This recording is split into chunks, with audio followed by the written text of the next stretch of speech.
Assalamualaikum warahmatullahi wabarakatuh. Yang kita hormati Ibu Helda dari Fakultas Kesehatan Masyarakat Universitas Indonesia, kemudian rekan-rekan pejabat eselon 3, fungsional media, eselon 4, serta hadirin sekalian yang berbahagia. Alhamdulillah, puji syukur tiada henti kita panjatkan kehadiran Allah SWT.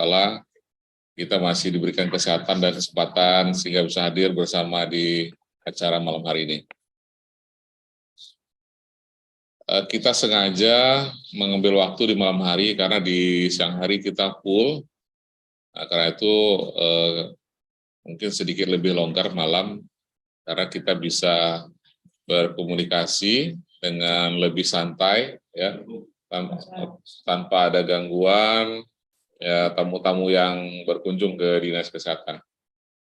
Oleh karena itu, kita sifatnya brainstorming saja. Mungkin nanti ada beberapa hal yang akan dipresentasikan, yang menjadi topik bahasan kita. Dan tentu ke depan hal seperti ini perlu kita lakukan, karena organisasi itu harus bergerak maju. Jadi kalau kita masih menggunakan cara-cara yang konvensional, tentu kita tidak akan ada perubahan. Nah, jadi kita terus memikirkan hal-hal yang positif, dan kita bersyukur juga hari ini ada tenaga kita yang mengikuti pendidikan S2 FETV epidemiologi, ya. Jadi bisa mensinkronkan antara teori dengan praktek. Nah, di antara rutinitas kita, tentu kita berharap ada rekan-rekan yang sempat memikirkan bagaimana perubahan-perubahan terjadi. Oleh karena itu, saya berharap ide-ide yang ditimbulkan bisa diberikan masukan, dan tentu kita bisa mengeksekusinya. Nah, jadi saya tentu hanya memfasilitasi dan mengeksekusi apa yang menjadi ide kawan-kawan. Oleh karena itu, diharapkan masukan kita bersama. Kami persilahkan barangkali dari rekan, apakah Raju, apa Said, Pak Saidnya untuk menyampaikan beberapa hal. Silakan. Baik, Assalamualaikum warahmatullahi wabarakatuh. Yang saya hormati Bapak Kepala Dinas Kesehatan Provinsi Riau, yang sudah memberikan kesempatan kepada saya khususnya untuk berpraktek magang di Dinas Provinsi untuk melakukan tugas-tugas perkuliahan khususnya untuk semester 1 ini, Pak, terkait dengan analisis situasi. Kemudian terima kasih atas kehadiran Bapak Ibu semua, salam kenal semua, senang bergabung dan bekerja sama dengan Bapak Ibu semua, sudah menjadi bagian dari tim Dinas Kesehatan. Selamat bergabung juga Bu Helda, selaku dari Universitas Indonesia dan pembimbing akademik saya untuk kegiatan analisis situasi ini. Baik Bapak Ibu, di sini izinkan saya terlebih dahulu untuk menyampaikan mengenai konsep dari analisis situasi. Jadi apa itu analisis situasi?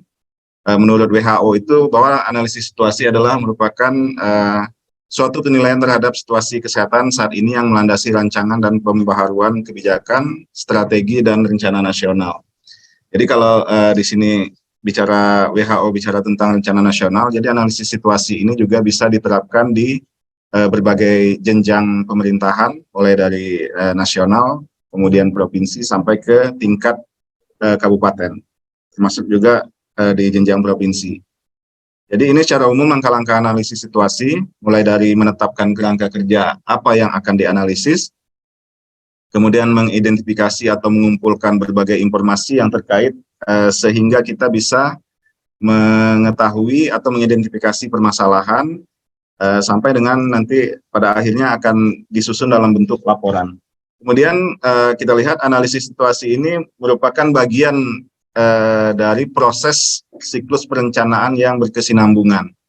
Jadi pada tahapan ini, izin Pak Kadis, beberapa kegiatan yang kami lakukan itu mulai dari melakukan analisis situasi berdasarkan data dan informasi yang didapatkan, khususnya dari profil kesehatan, kemudian data program, data dari RSUD Arifin Ahmad, dan data-data pendukung lainnya yang dapat menggali permasalahan-permasalahan apa yang kiranya dapat kita akan tetapkan prioritas dan upaya penanggulangannya. Kemudian setelah dari analisis ini didapatkan, kemudian kita melakukan nanti tujuan, menetapkan tujuan, kemudian ini juga sudah kita lakukan penilaian beberapa sumber daya berdasarkan data yang ada, sampai nanti diharapkan pada malam ini kita akan menyusun suatu prioritas masalah yang ingin kita tanggulangi ke depannya berdasarkan dari hasil analisis situasi atau identifikasi masalah yang sudah didapatkan. Jadi mengapa pentingnya analisis situasi itu kita lakukan? Karena seperti kita pahami bahwa keterbatasan anggaran itu kan sudah menjadi suatu permasalahan umum gitu Bu ya. Sehingga mungkin dari berbagai keterbatasan itu kita berupaya bagaimana menetapkan kira-kira masalah mana yang akan ditetapkan menjadi prioritas untuk penanggulangannya ke depannya. Kemudian setelah kami melakukan pengumpulan data, kemudian menganalisis, ada beberapa permasalahan Pak Kadis yang coba kita paparkan di sini berdasarkan hasil identifikasi masalah dari data-data yang sudah kita dapatkan. Jadi yang pertama itu kita berawal dari data yang kita dapatkan bahwa dalam beberapa tahun terakhir itu terjadi peningkatan angka kematian ibu. Jadi dari angka kematian ibu ini kita coba gali permasalahannya. Di sini kita bisa lihat trennya bahwa jumlah kematian ibu itu di sini terlihat trennya meningkat dalam 5 tahun, khususnya 4 tahun terakhir ini. Jadi setelah kita gali itu penyebab pada tahun 2001 itu penyebab utamanya memang kematian ibu oleh COVID-19. Tapi ini kan biasanya bersifat situasional. Jadi kita coba gali dari beberapa tahun sebelumnya, itu terlihat bahwa perdarahan maternal itu memang hampir setiap tahun itu menjadi penyebab utama. Sehingga kita bisa lihat pada grafik tren yang kematian ibu akibat perdarahan itu, trennya cenderung menunjukkan peningkatan, khususnya dalam 4 tahun terakhir. Sehingga kita mengangkat permasalahan utama. Yang pertama itu adalah perdarahan maternal itu yang bisa menjadi masalah khususnya dalam meningkatnya angka kematian ibu. Kemudian di sini saya coba paparkan, di situ ada poin A, B, dan C.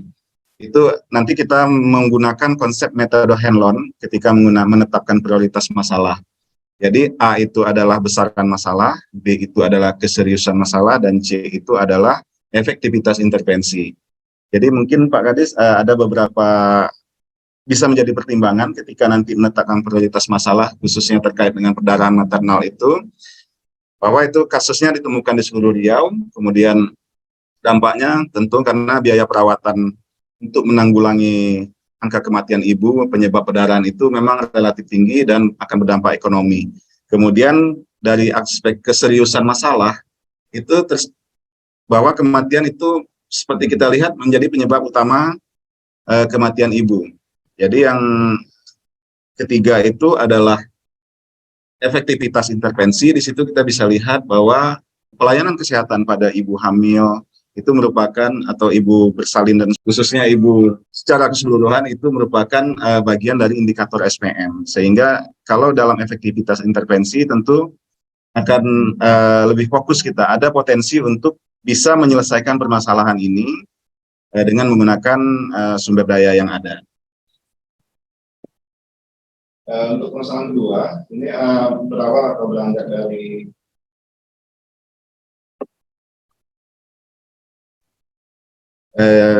dilihat dari angka kematian, khususnya angka kematian pada neonatal atau pada neonatus. Jadi di sini setelah kita coba telusuri bahwa tren kematian neonatus itu memang cenderung meningkat, baik dari sisi jumlah maupun dari di sini adalah angka dilaporkan itu angka kematian yang dilaporkan ini kita juga dapatkan dari profil Pak, karena untuk menghitung angka kematian neonatus seperti yang nasional kita tidak melakukan survei, sehingga kita hanya mencantumkan angka kematian yang dilaporkan. Lihat tren meningkat, kemudian setelah kita coba telusuri dari beberapa penyebab kematian, di sini memang seperti Pak Kadi sampaikan tadi, memang Pak, yang lain-lainnya juga tinggi Pak, ada 173, lebih tinggi daripada. Nah, cuma ini memang saya mengambil dari data profil yang sudah dipublish. Jadi dari sekian banyak kematian, itu memang BBLN menjadi penyebab utama pada tahun 2001, dan setelah kita coba telusuri, kita lihat dari data 5 tahun terakhir kasus BBLR di Provinsi Riau, memang trennya juga menunjukkan cenderung meningkat. Jadi di sini pada tahun 2017 ada 973, dan tren sampai 2021 itu sampai 1.637 jumlah BBLR-nya dengan kematian mencapai 128.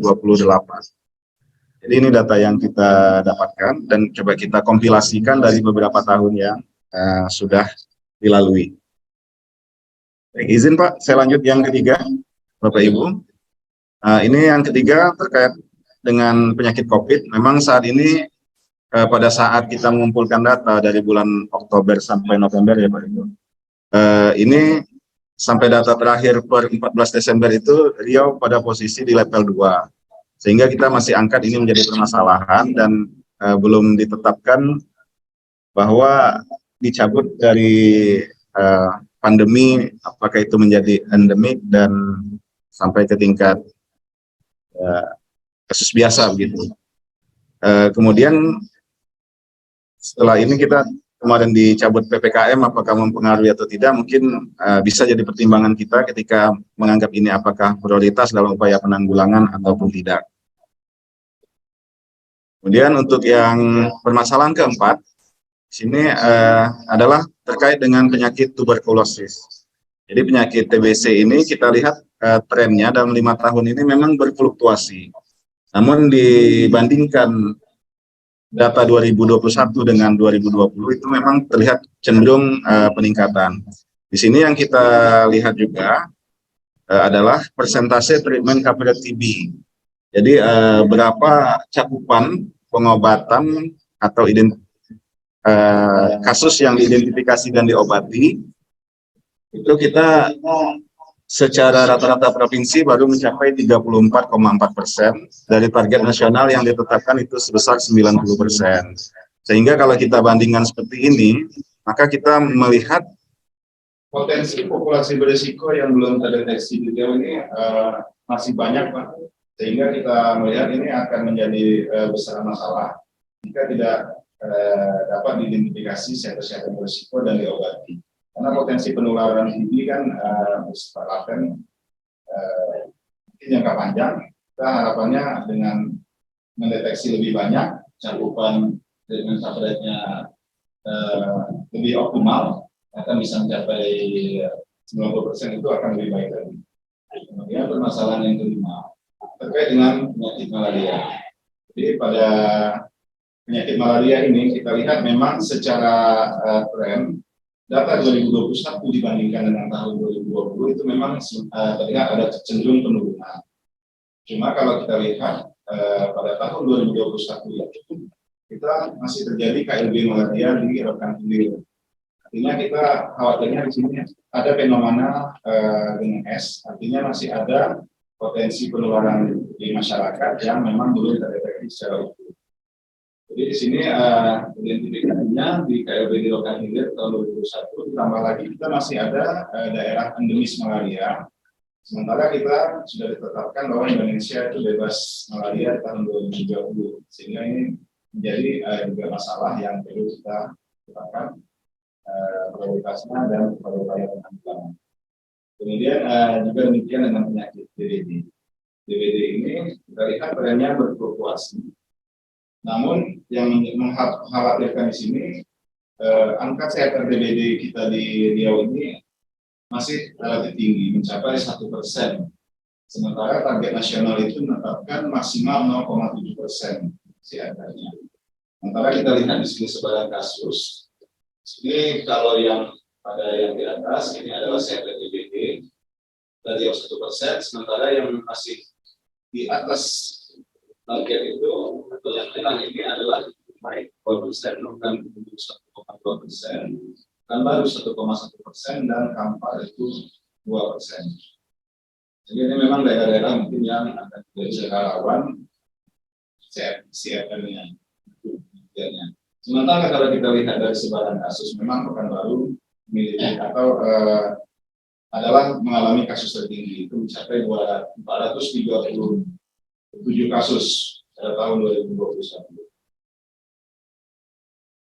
Kemudian penyakit difteri kita masih ditemukan pada tahun 2021, sehingga ini memang kalau satu kasus ditemukan itu sudah KLB dan menjadi masalah. Sehingga KLB itu pada tahun 2021 itu berada di 2 kabupaten kota, yaitu di Pekanbaru dan Kampar, dengan 4 kasus. Jadi kemarin saya coba menelusuri datanya, ternyata itu memang di Pekanbaru itu daerah Bulan Sukakarya ya, sementara yang Kamparnya juga masuk yang lebih perbatasan di situ. Artinya ini ada potensi penularan di daerah padat penduduk gitu kan, sehingga kita anggap ini menjadi masalah. Kemudian kita lihat juga tren jumlah kasus itu cenderung meningkat dalam 3 tahun terakhir. Setelah awalnya kita sukses menurunkan itu di 2019 sampai 2021 meningkat lagi walaupun angka kematiannya tidak ada. Kemudian kalau kita lihat potensi resiko dari cakupan imunisasi, sini kita lihat kita masih jauh, bahkan di bawah target lah dari 92% yang ditetapkan di nasional. Tahun 2021 itu kita untuk DPT HDI 3-nya baru mencapai 69,4%. Apalagi kalau kita lihat dengan booster DPT HDI 4-nya itu baru mencapai 22,1%. Artinya di sini populasi berisiko kita masih tinggi, masih besar, sehingga kita khawatir kalau memang seperti ini, ketika ada seperti KLB yang terjadi, itu akan banyak nanti populasi berisiko yang dapat tertular. Kemudian untuk penyakit campak juga sama situasinya, walaupun trennya menunjukkan penurunan, kita di sini masih terjadi KLB. Pada tahun 2022 ini KLB terjadi di Dumai. Kemudian kita lihat juga dari risikonya, yaitu cakupan campak di sini, kita lihat capaiannya baru 3%. Artinya populasi berisiko kita masih cukup tinggi yang berpotensi bisa tertular gitu. Sehingga nanti kalau kita harapannya jangan sampai kita seperti mengalami di tahun 2017 lagi dengan kasus yang membludak tadi. Kemudian untuk kasus TN juga masih ditemukan, walaupun hanya satu kasus dalam 3 tahun terakhir, namun sepertinya ini masih ditemukan. Dari 3 faktor risiko utama yang kita ambil, yang pertama itu cakupan PT2 atau DT2, kemudian kita lihat Linkage di Paskes, Linkage, kemudian KN lengkap. Memang kalau dilihat kita masih jauh dari target, khususnya pada tahun 2021. Kita khawatirnya ke depan ini berpotensi untuk kembali meningkat lagi kalau kita tidak mungkin mengatasi permasalahan ini.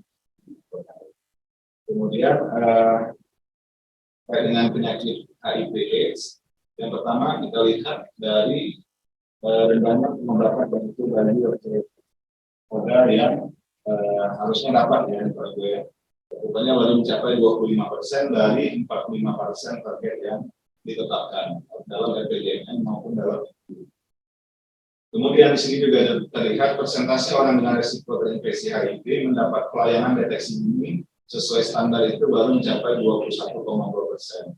Artinya masih ada yang belum terdeteksi kalau dilihat dari perhitungan estimasi orang yang berisiko terinfeksi HIV.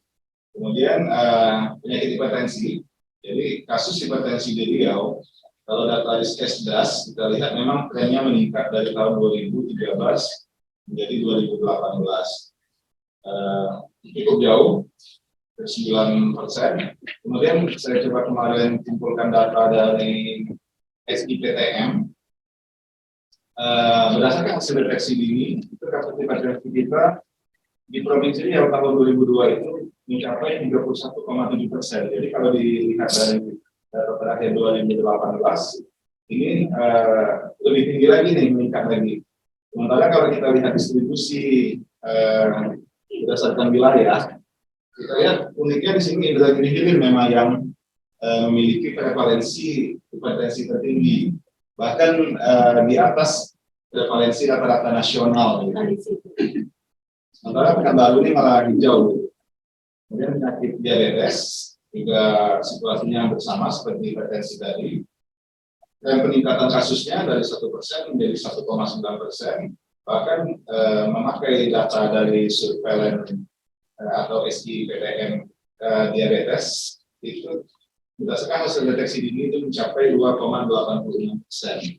Jadi kalau kita lihat di sini sebaran berdasarkan data Riskesdas, itu terlihat bahwa Dumai, Bengkalis, dan Pekanbaru memiliki prevalensi di atas Riau dan prevalensi nasional.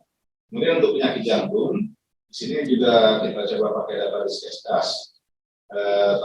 Kita bandingkan 2013 dan 2018, trennya juga semakin meningkat. Kemudian kita coba kita lihat data di Rumah Sakit Arifin Ahmad sebagai rumah sakit rujukan provinsi.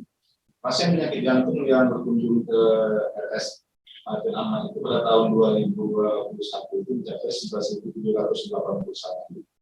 Sementara jenis penyakit jantung yang paling banyak dirawat jalan, bahkan menempati nomor 4 dari kunjungan rawat jalan itu adalah atherosclerotic heart disease. Kemudian di gawat darurat itu CHF lebih dominan.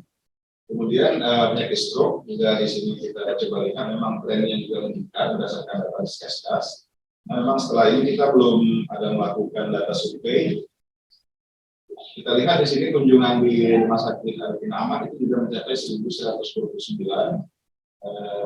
menempati kalau dilihat dari peringkatnya itu peringkat 9 dari seluruh kunjungan di rawat jalan dan menjadi peringkat ke-6 di kunjungan gawat darurat. Kemudian yang ke-15 ini adalah penyakit kanker. Di sini kita lihat trennya memang juga meningkat berdasarkan data Riskesdas. Kemudian jika dilihat dari data yang ada di RS Arifin Ahmad, itu memang tren penyakit kanker mame ini kalau dilihat dari hasilnya itu memang meningkat. Jadi pada tahun 2020 itu 10.681 kasus meningkat jadi 11.895 kasus. Demikian juga CA Serplik.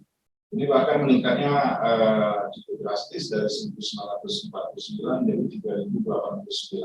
Sementara kita lihat berdasarkan hasil deteksi dini itu dari pemeriksaan HIPA ditemukan yang HIPA positif itu mencapai 1,2%.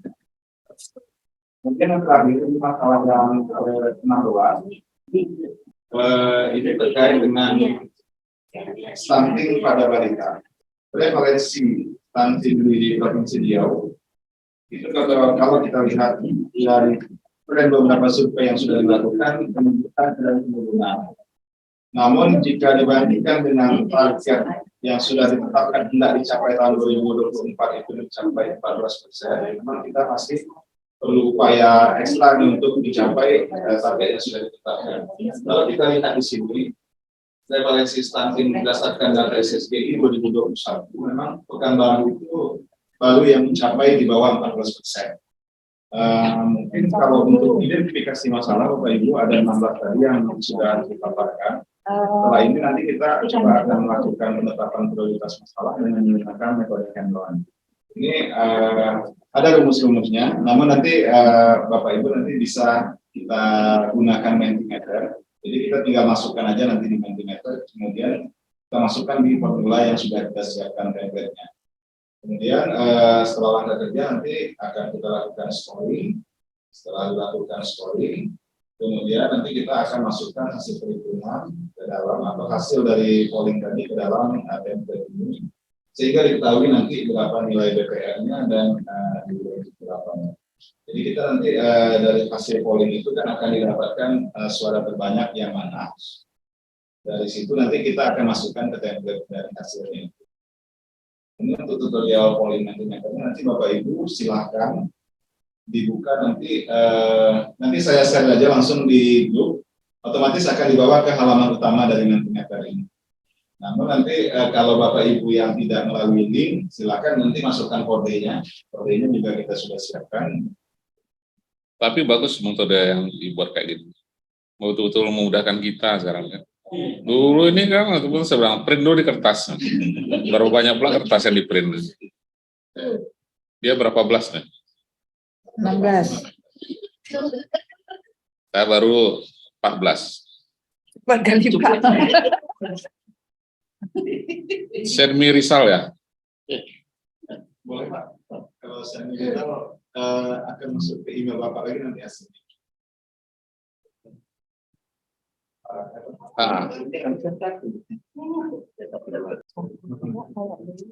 Oke, terus?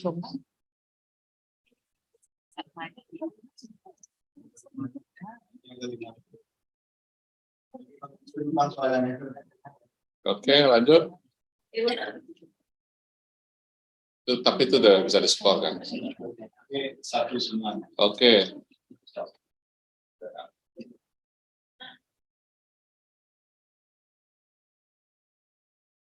Terus,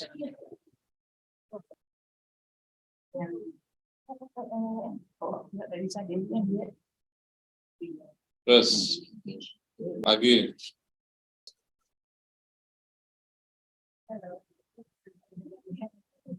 Ada yang jawab sangat mudah.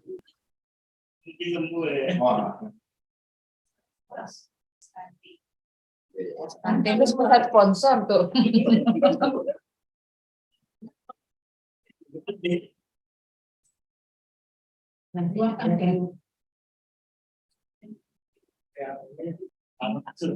Tapi nanti boleh kalau misalnya Pak Kadis dan teman-teman yang ada di Riau kemudian merekomendasikan nomor 2 atau nomor 3 karena faktor tertentu dari ini boleh kemudian diusulkan untuk menjadi prioritas gitu.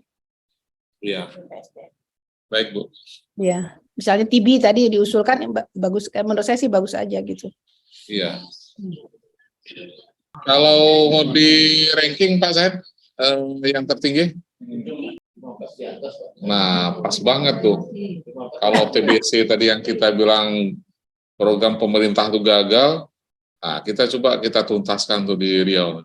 Jadi artinya memang sesuai. Ini kan kenyataan nih Pak. Iya. Memang ini ranking 1 kan. Ternyata kita menganggap TB itu ranking 1 tuh. Tadi walaupun ada bicara diabetes dan sebagainya, wah pas banget nih Pak. Kalau kita masukkan prioritas terakhir aja Pak, supaya tetap dalam hal nanti kita masuk. Iya betul. Nah, masukkan. Tapi dibuat catatan kenapa kan kita ini kan jejak kita sudah ada nih. Iya. Kan jejak mesti kan nomor 2 ada nih. Pada masalahnya dia sebagai nomor 2. Ya, itu tadi konsensus. Berdasarkan konsensus, paket COVID kita taruh ke nomor 15. Jadi begitu Pak Said tadi presentasi malam ini, wah saya terpikir inilah memang yang kita harapkan selama ini gitu. Ada yang membahas masalah kasus ini secara ilmiah gitu bisa dipertanggungjawabkan. Jadi terima kasih Pak Said atas bimbingan Bu Helda juga. Kita baru sadar memang ini FETP ini kalau setiap kabupaten satu, jadi Seriau itu ada 12 kabupaten kota. Wah ini hebat ini.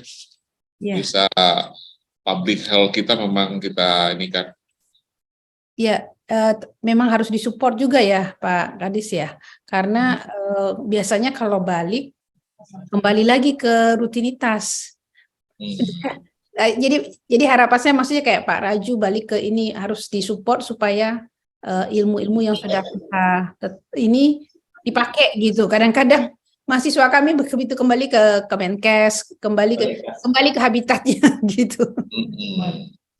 Jadi harapkan bisa melakukan breakthrough atau inovasi-inovasi di tempat kerjanya yang tempat kembali itu.